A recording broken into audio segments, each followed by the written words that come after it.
समय न लेते हुए कथा में प्रवेश करते हैं।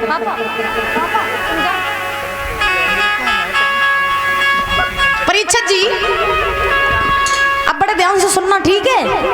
अब ध्यान इधर उधर मत भटकाना। इधर व्यास नंदन श्री सुखदेव जी महाराज समझा रहे हैं राजन परीक्षित। देवकी का विवाह हुआ, वसुदेव के साथ साथ भामरे पड़ी, बड़े हर्षोल्लास के साथ में देवक ने, उनकी पत्नी ने अपनी बेटी का कन्यादान किया। कन्यादान जब किया तो देवकी की सहेलियां देवकी को विदा करने लगी और बोली कि बहन ससुराल में जाकर के सास ससुर की सेवा करना, पति को परमेश्वर मानना और अपने घर को स्वर्ग बना देना जाके। ये कौन समझा रहा है? देवकी की सहेलियां। और आज की सहेलियां क्या समझाती?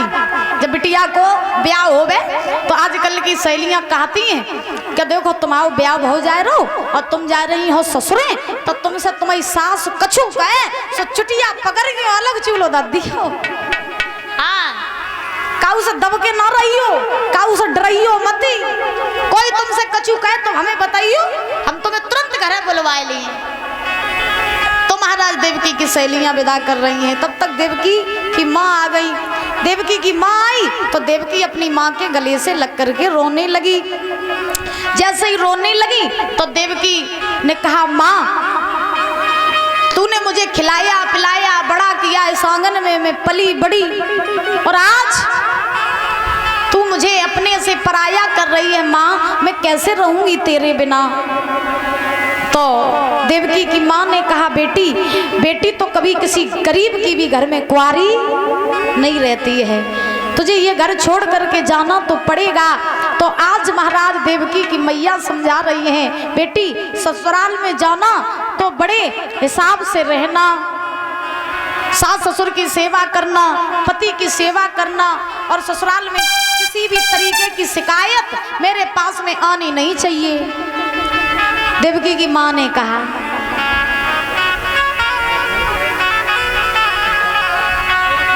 देवकी ने तो उसी समय आज देवकी बहुत रोई।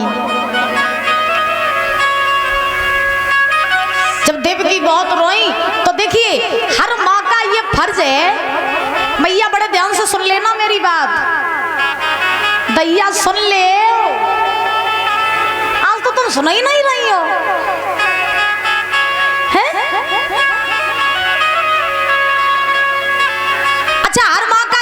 होना चाहिए क्या कि जब वो अपनी बेटी को विदा करे तो हमेशा यही समझा करके भेजे क्या कि ससुराल में जाकर के सास ससुर की सेवा करना, पति को परमेश्वर मानना।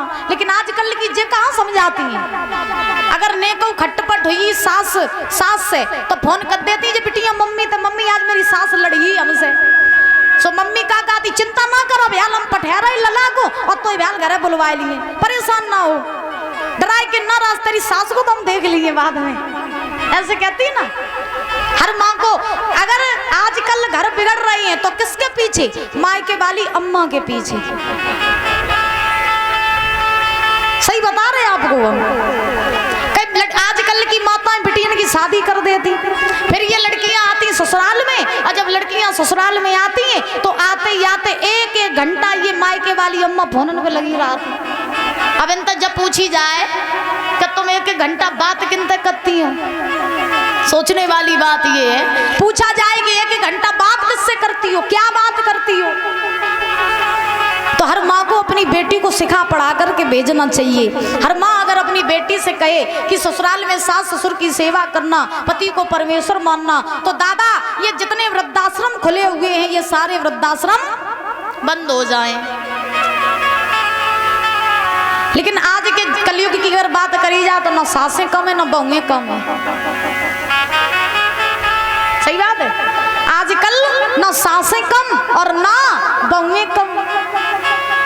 अब आजकल घर में जैसे बहू आ गई तो सास क्या सोचती है कि बहू नहीं अब तो घर की नौकरानी आई, तो सब दिन लगाए रहो महाराज काम में।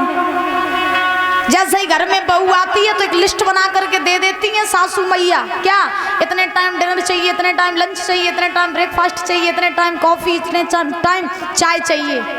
लिस्ट बना के दे देती। अब जा नहीं सोचती कि नई नई आई है तो ढलिए आराम से, फिर कुछ दिनों बाद अपने आप ही सीख जाएगी। लेकिन नहीं, सासू मैया तो पूरा सासूपना दिखाई देती।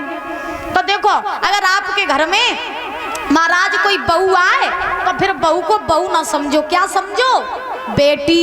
और जब आप बहू को बेटी समझोगी तो फिर बहू आपको क्या समझेगी? माँ। और जब आप बहू को बहू समझोगी तो बहू आपको क्या समझेगी? डुकरिया। सही बात है, डुकरिया। लेकिन घर में बहू आ जाती है तो माताएं क्या कहती हैं? अगर बहू थोड़ा दहेज लेकर के कमाई तो सासें पूछ सब दिन ताने ही मात दिया बहू को, तेरे माँ बाप ने तो कहा दो। बहू ने अगर नेको महाराज उल्टी रोटी बनाई दी तो जे का कहती, तेरी अम्मा ने तो जुई सिखाओ। हाँ, अम्मा ने सब नहीं सिखाओ, जे टेढ़ी मेढ़ी रोटी कर रही यही सिखाया तेरी माँ ने। थोड़ा कम दहेज लेकर के आई तो तेरे बाप ने यही दिया, देख मेरे यहाँ पर कितना कुछ है, तेरे बाप से कुछ देने के लिए नहीं बना, ये दिया वो दिया, ऐसा दिया वैसा दिया। तो नहीं, मारते मारते बेचारी बहू को मार देती हैं। तो हर माँ का ये फर्ज है कि आपके घर में बहू आ रही है तो उसे बेटी की तरह ढालो, उसे बेटी की तरह सिखाओ। और हर बहू का ये फर्ज है कि अगर सास आपसे कुछ कह रही है तो थोड़ा बहुत सहन कर लो, थोड़ा बहुत सुन लो, यही जान लो कि हमारी माँ है। चलो कह दिया तो भले के लिए कह रही है। अच्छा, सास कभी अपनी बहू का बुरा चाह सकती है?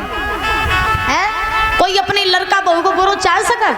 कोई नहीं चाह सकता है। लेकिन सास को भी बहू को बेटी समझना चाहिए और हर बहू को सास माँ समझनी चाहिए। लेकिन आजकल भैया को मानते हैं, हमारे जैसे जन कितने चिल्लाते हो ये, लेकिन महाराज मानने वाले कोई नहीं। बोली गोविंद भगवान की। तो अच्छा, हाथ उठाओ को अपनी बहू को बिटिया मानती है, हाथ उठाओ। 1 2 3 4 5 6 7 8 9 10, बस 3 ही लोग। और तुम लोग नहीं मानती, बहू को बिटिया नहीं मानती। अच्छा, यहाँ कितनी ऐसी बहुएं जो अपनी सास को माँ मानती हैं, हाथ उठाओ। और तुम लोग का दुश्मन मानती, सास ही नहीं। अरे अच्छा, जब थी सास तब तो मानती थी, तो हाथ उठाओ। हाँ, अच्छा, सास हमने ये देखा, एक बात मेरे समझ में नहीं आती है, क्या घर में दादा कभी आपने ये सुना कि ससुर की और बहू की लड़ाई हुई हो? कभी सुना? नहीं सुना ना।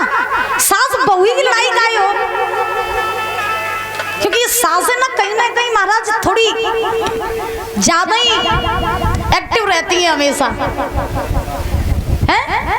हर कोई नहीं, कोई हमने देखा है कि महाराज घर में अगर बहू आ गई तो फिर पूरा दिन उसे नौकरानी की तरह काम में घसीटे रहती है, पूरा दिन।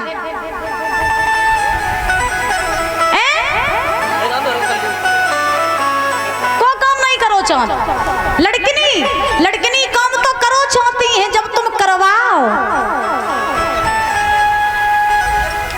जब तुम करवाओ। अब तुम्हारे घर में बहू आ रही है, चलो देखो, आप ये बात जानते हैं कि आजकल सब लड़कियां मॉडल हैं, चाहे मिडिल क्लास फैमिली की लड़की हो, चाहे हाई क्लास फैमिली की लड़की हो, कोई भी हो। आजकल महाराज सब लड़कियां पलती बढ़ती हैं लाड़ दुलार में, माँ बाप काम नहीं करवाते हैं। फिर उस लड़की की बड़े ध्यान से सुनना, बड़े ध्यान से सुनना, फिर लड़की की शादी कर देते हैं तो लड़की जाती है ससुराल में। तुमने अपनी लड़की भेजी तो जब वो ससुराल में गई तो उसकी सास ने उसे अच्छी तरीके से हैंडल किया होगा कि नहीं, अच्छी से डील किया होगा कि नहीं, कि बेटा ऐसे नहीं ऐसे खाना बनाओ, ऐसे नहीं ऐसे बनाओ। भाई उसे भी तो किसी ने सिखाया। तो तुम्हारे घर में अगर कोई लड़की आ रही है, नहीं अगर वो नहीं कुछ जानती है तो तुम उसे सिखाओ। तुमने अपनी बेटी भेज दी, दूसरी बेटी को तुम ले आई तो उसे सिखाओ, बेटा ऐसे नहीं ऐसे बनाओ, ऐसे काम करो, ऐसे काम करो। अगर वो नहीं जान रही है थोड़ा उसको हाथ बंटवा दो काम में, धीरे धीरे वो खुद सीख जाएगी ना। मेरी नजरों में कोई ऐसी महाराज लड़की नहीं होगी जो अपने घर में आकर के और महाराज महारानी की तरह परे परे खाए, मेरी नजरों में। हर लड़की अपना भविष्य जानती है, हर लड़की अपने परिवार को पालना जानती है, लेकिन आप लोगों का ये फर्ज है कि उसे ढालना तो सिखाओ, कम से कम अपनी रीति रिवाज उसे सिखाओ। तो जब आप पहले से ही आते आते उसे ऑर्डर देने लगती हो, नहीं ये होता मेरे घर में, वो होता ये, ऐसे ढलो, नहीं ढलोगी तो यहाँ से निकल जाओ, तो ऐसा भी नहीं होना चाहिए। आजकल जाओ कोर्ट में जाओ या कहीं चले जाओ, सबसे ज्यादा केस अगर हैं तो ये शादी वाले केस मिलते हैं कोर्ट में। कहीं सास ने बहू को मरवा दिया, कहीं बहू ने सास को, कहीं पति ने पत्नी को छोड़ दिया, कहीं कुछ। ज्यादा से ज्यादा आजकल 100% में 90% केस ऐसे हैं जो शादियों वाले होते हैं। बहू कम दहेज लेकर के आई, सब दिन देख तेरे बाप ने सोफा है सो दो, देख तेरे बाप ने बेड है सो दो। लड़कियों को आज दिन तक मैंने ये देखा है, दादा पीछे बहुत बड़ी बात नहीं कर रहे हैं, लड़कियां दहेज कम लेके आती हैं तो आग लगा करके जला दिया जाता है, फांसी पर टांग दिया जाता है। तो बताओ ये कहाँ का न्याय है? एक लड़की ने अपने, जब उसकी शादी हो गई तो जब वो अपने ससुराल में आई, बाप ने कम दहेज दिया होगा, तो बाप ने कम दहेज दिया तो महाराज ससुराल वाले उसे ताने मारते रहते, और ताने जब मारते रहते उसे मारने की धमकी देते, नाना प्रकार से उसे टॉर्चर करते। तो एक लड़की ने अपने महाराज पिता से पत्र लिखा और पिता से कहा कि हे पिताजी, आपने शादी तो मेरी कर दी, लेकिन ये ससुराल वाले मेरा हाल कैसा बना।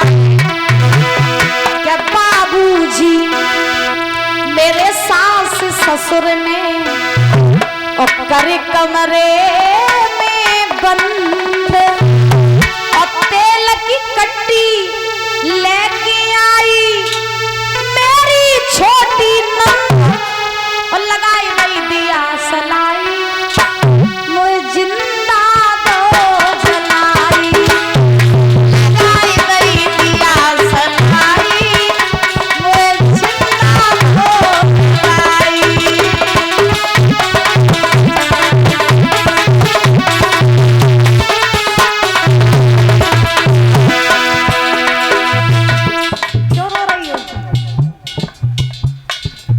बहुत सी ऐसी स्थितियां होती हैं जो महाराज जब सुनो तो रूह कांप जाती है।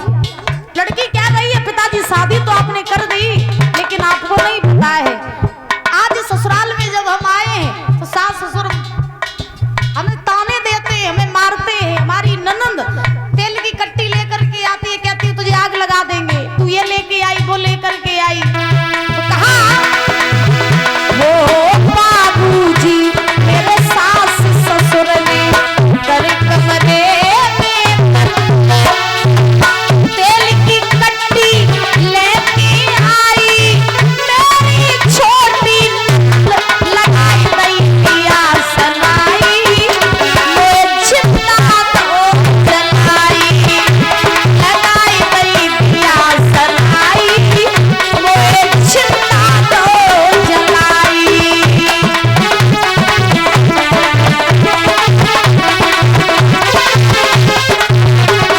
और समाज ये घर वालों की दशा क्या है? मेरे पति से कूलर मांगे, मेरे देवर मांगे टीवी,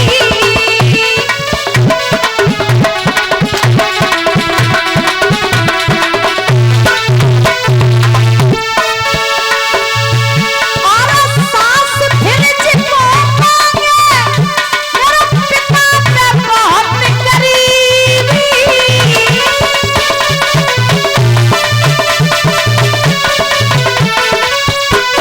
और समाज अरे नंदी कहती बिना जेवर के, मैं भाभी पसंद आई, लगाई गई दिया सलाई, मैं जितना तो जलाई, लगाई गई दिया सलाई, मैं जितना तो जलाई।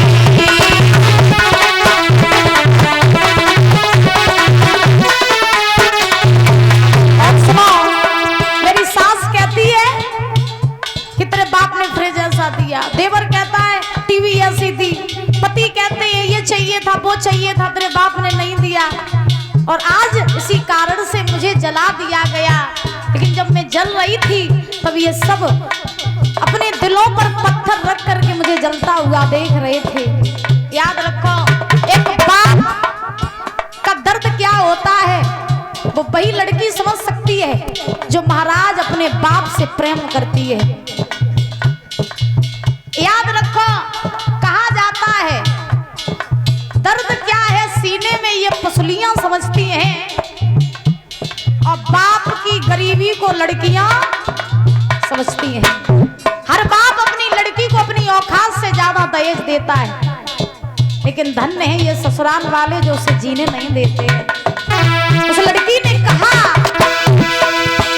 मेरो अवही भयो है कोना, मैं अवही पीहर आई।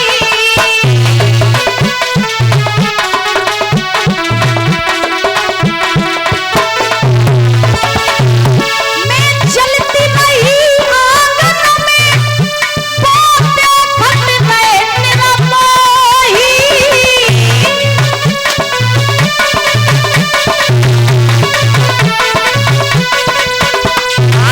दूसरी शादी करना चाहते, काट के हमसे लगाई गई दिया सलाई, ये छिपा दो जलाई, लगाई गई दिया सलाई, ये छिपा दो जलाई।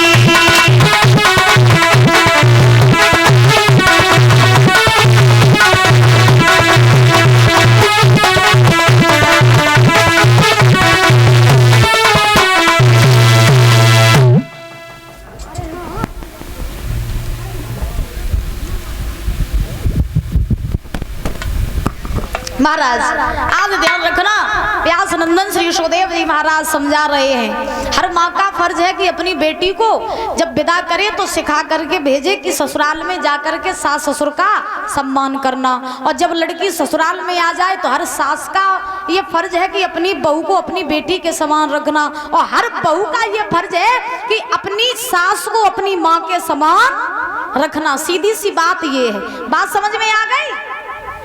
आ गई है? अच्छा, अब को सास को अम्मा माने, हाथ उठाओ।